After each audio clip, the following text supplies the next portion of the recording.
Man, this is a Scipio rant. There might be some foul language, some mature feelings expressed in the meaning of this rant, and the Scipio rants are just our opinions only and do not reflect the opinions of the companies or topics therein. Thank you. You have been warned. Well, guys, it's not every day you get two Scipio rants about the same subject by two different people, but if you haven't seen my friend and my partner on the Code Equestria channel, slash Arbiter's Scipio rant on this subject, I'll have an annotation on the top left corner of your screen for you to see, but for those that are unaware, Call of Duty, and more specifically Call of Duty Ghost, has officially been classified as a sport because it will be one of the events at this year's Summer X Games.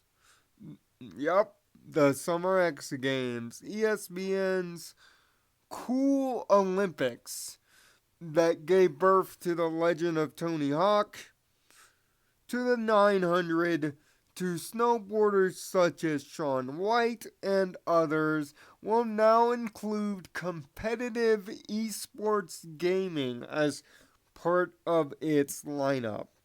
Now, of course, Tyler, as stated in video that will be annotated, does not like this idea at all, seeing that video games to him are not sports.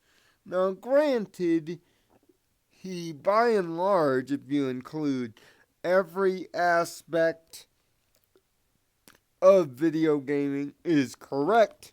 However, my dear partner in crime and sidekick, I do in fact offer the rebuttal that you asked for. And here's how video games are indeed sports. Remember back when ESPN used to air a show known as Madden Nation?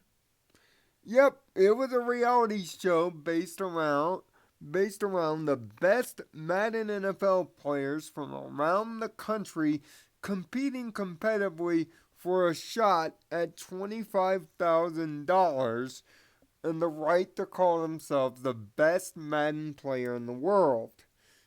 This show was aired on ESPN.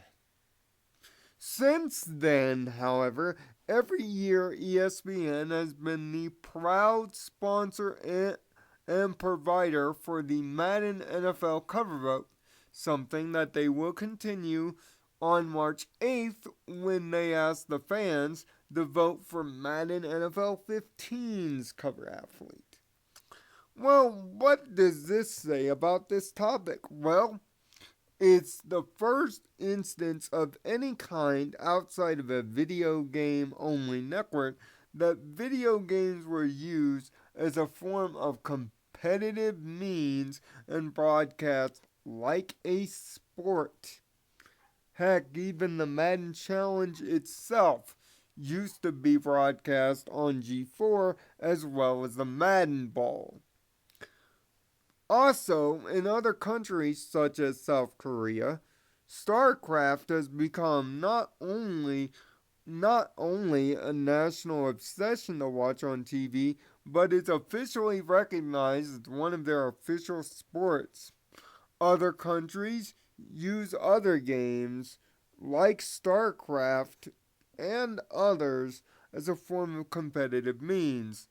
Shows like G4's Arena highlighted the original Call of Duty and Unreal Tournament to show that video games could be on competitive means.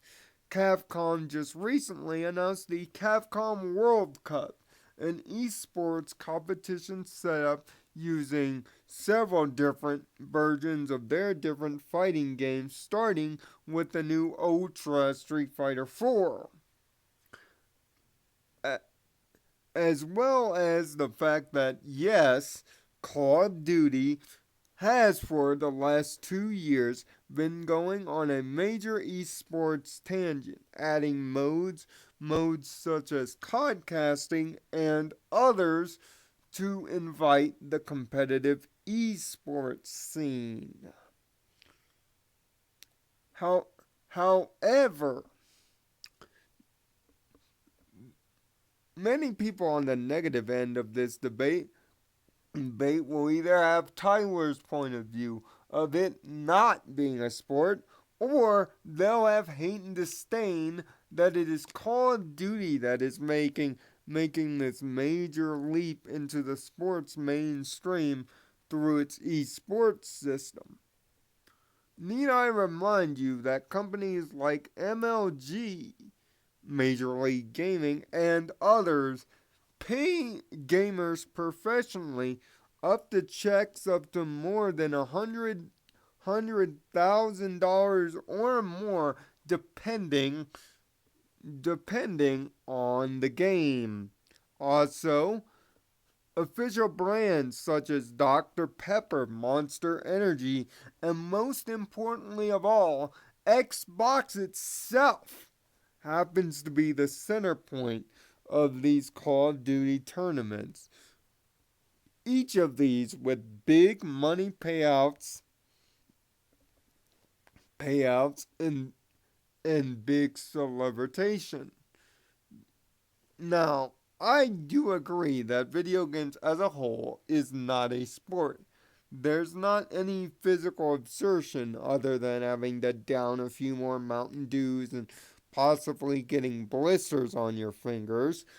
But if you look at the competitive scene through games like Madden, fighting game tournaments such as ones held for Street Fighter, Killer Instinct, and fighting tournaments as Evo, the idea that video games cannot be sports is slowly fading away, and Call of Duty gaining the spot to the X Games shows just how far video games, especially in the internet era, have gone in terms of recent memory.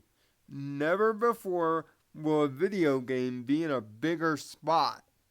Understand the X Games pretty much defined counterculture in the 1990s, has introduced us the great superstars in the modern day, and through Call of Duty, maybe us normal folk will become big celebrities if we have good enough skill, and that's the other argument. With Call of Duty gaining the X Games push, many Call of Duty players think that lesser known gamers that are not as good at the competitive side of Call of Duty, will all of a sudden get their chance to shine.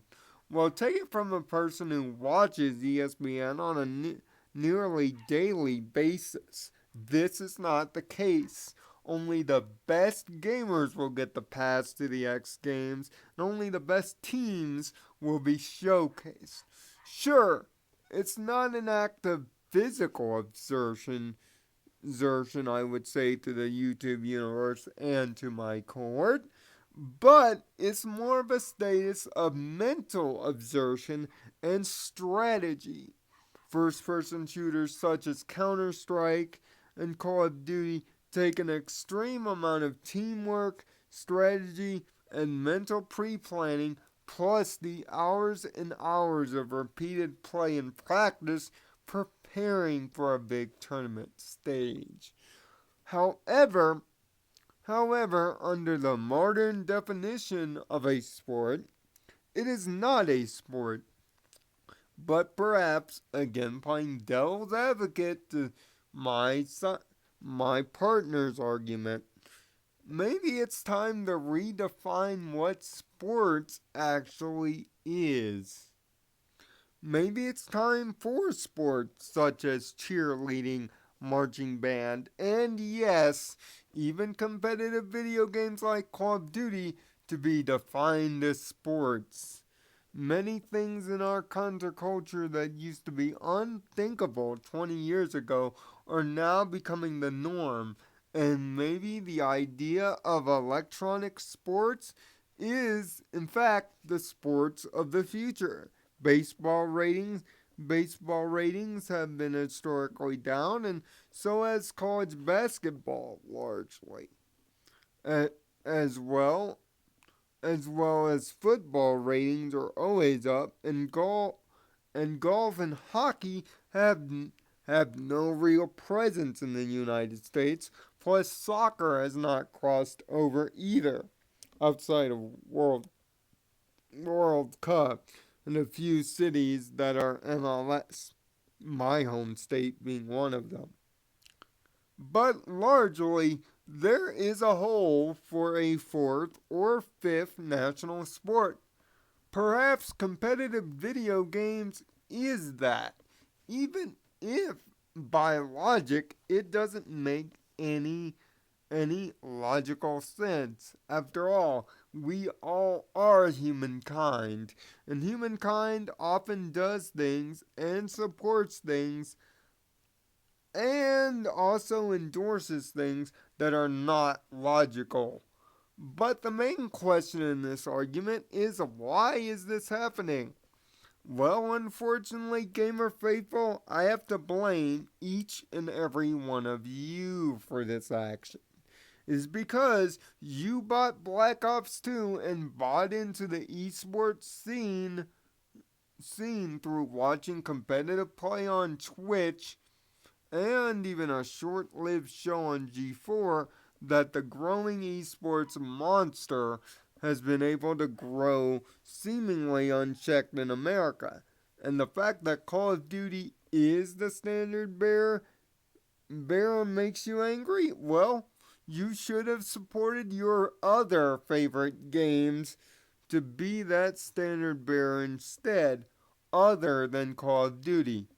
What Call of Duty is doing, in reflection, is taking video games to a place that it may have never imagined before. A place called mainstream acceptance. And that's where a lot of the hate for this topic and Call of Duty comes from. The fact that Call of Duty is mainstream accepted. If the thing with the X Games goes over well, it will most definitely be mainstream accepted, and the Call of Duty monster may never die. Video games may not be technically sports by any stretch of the imagination. However, in closing, maybe it's time to crack open the book, get a quill, and start rewriting things. After all, cultures, times, and even definitions change, and perhaps the definition of the sport of an idea of a sport should be changed from a physical activity to not only that, but a mental one. After all, 50% of the game is half mental. Find peace in your own Nirvana. Thanks for watching.